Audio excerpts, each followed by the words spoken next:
I want to take you back to a wonderful time called the mid-1990s. Those of you, some of you may not have been working back then, and some may need a reminder.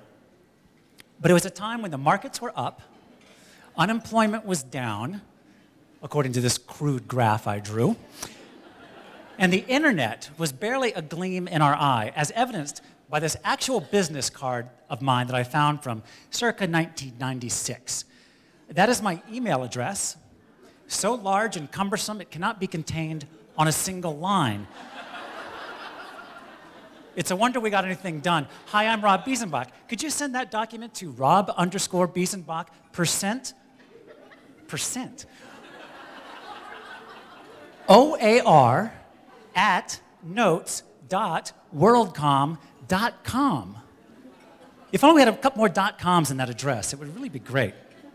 But I was working at Ogilvy at that time, and this is a little episode I like to call A Tale of Two Presentations.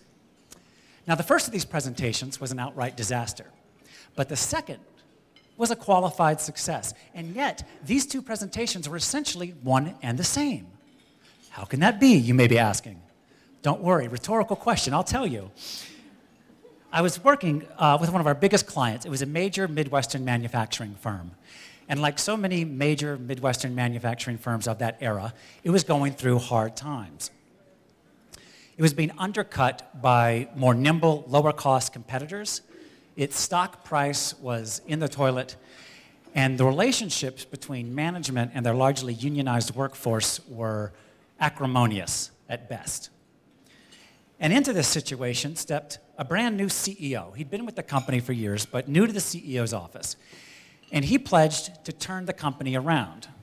And as his PR team, it was our responsibility to engage employees and make the case for change.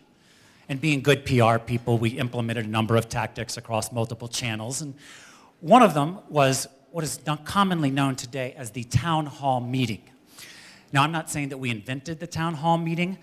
I'm just going to suggest it and move on before you have to think about that. So there we were at the kickoff of this campaign down in Indiana at this plant that made engines in a drab, windowless room, much like this one. And he was talking to 25 or 30 UAW members. And kind of a tough crowd, but really we had no idea. Because he got about 10 minutes into his remarks, and he was interrupted with kind of a tough question, which he answered. And he moved on with his presentation. He was interrupted again, and this time the question was a little more aggressive. And he answered it, and he moved on. And then he got another question, and another. And each question got a little more hostile. And the tension in the room started to increase. And it became less of a presentation than a confrontation. And it reached its peak when this very large, very angry man, artist depiction, rose up out of his chair, red in the face, and started yelling, literally yelling at the CEO. He said, "You're stupid, you're incompetent, you don't know what the hell you're doing, you're driving this company into the ground, I don't believe you, I don't trust a word you're saying." And he walked out of the room. And, the staff, we're all in the back of the room, like, ugh. There goes our case study. But the CEO, to his vast credit, forged ahead, got through the rest of the presentation, got the people out of the room, and then it was time to kind of face the music because he was not a happy guy at that point, and he wanted to know what we were going to do because in 20 minutes, we had another group coming through to hear the exact same presentation, and he was looking for a different result. So we stood around, kind of shell-shocked. I didn't know employees could yell at their CEO. That was new to me. That was my introduction to organized labor, a great equalizer. These guys feared nothing. So as I thought about it, I realized that the answer was right under our noses, literally. This plant made engines, and right at the front of the room was this great big engine that these guys spent all day making. And I said to the CEO, in essence, this was 15 years ago, before you begin the next presentation, take a moment and talk about that engine. What does it mean to you? You've been with this company all of your career. You worked in this plant. You helped design this engine as an engineer. What does the brand mean to you? Why are you here today? What are you fighting for? And so the next group came in, and as they settled down, he paused a moment, and he walked over to the engine. He might have put his hand on it, and he started talking just off the cuff and authentically about his early days in the plant and the challenges they faced. And he got into the technical specifications of the engines, which these guys ate up because they spend all day making the thing.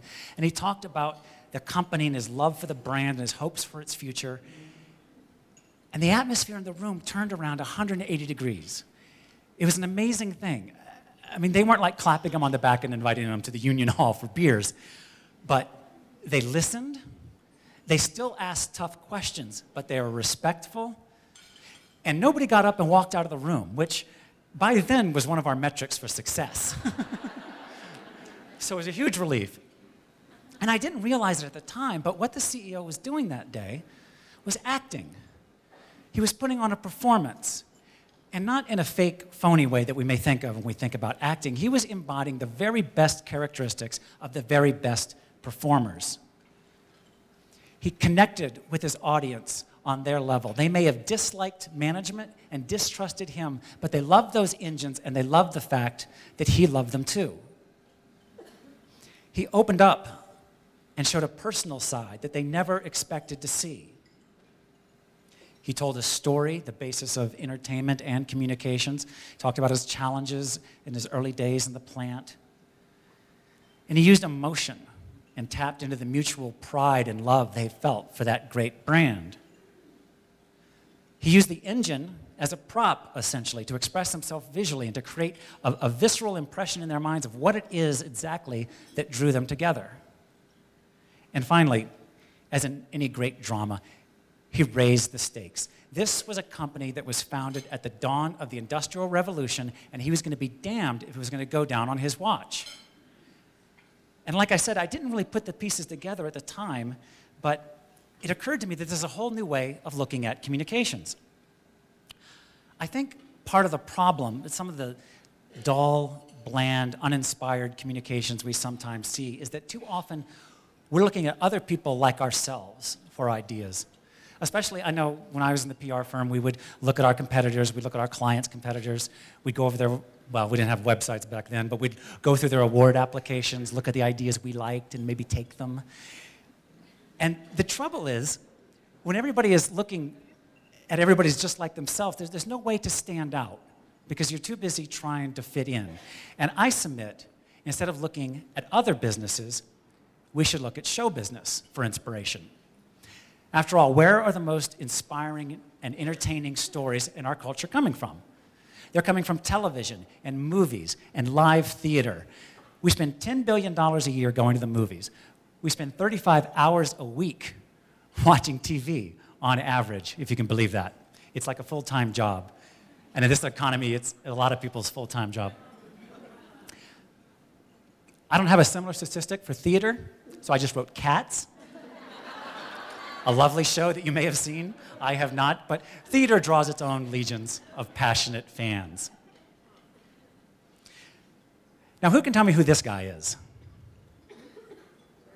Jerry Brown. Very nice. We're also giving away valuable prizes at this presentation. So we have a free book for this woman here who recognizes Jerry Brown from the 70s. Here's Jerry today. Time. Jerry Brown has the rare distinction of having twice followed actors into office. If you recognize this guy, Ronald Reagan in the 70s, and later Arnold Schwarzenegger. And he was asked about this, and he said, a lot of this is theater. How do you communicate to 38 million people? It's gesture, symbol, the narrative, the drama. Who's the protagonist? Who's the antagonist? So, I'm not the first one to come up with this concept linking acting and performance to business communications. But most people, when they talk about it, it's talking about how you can be a better presenter and give better speeches, and that's part of it.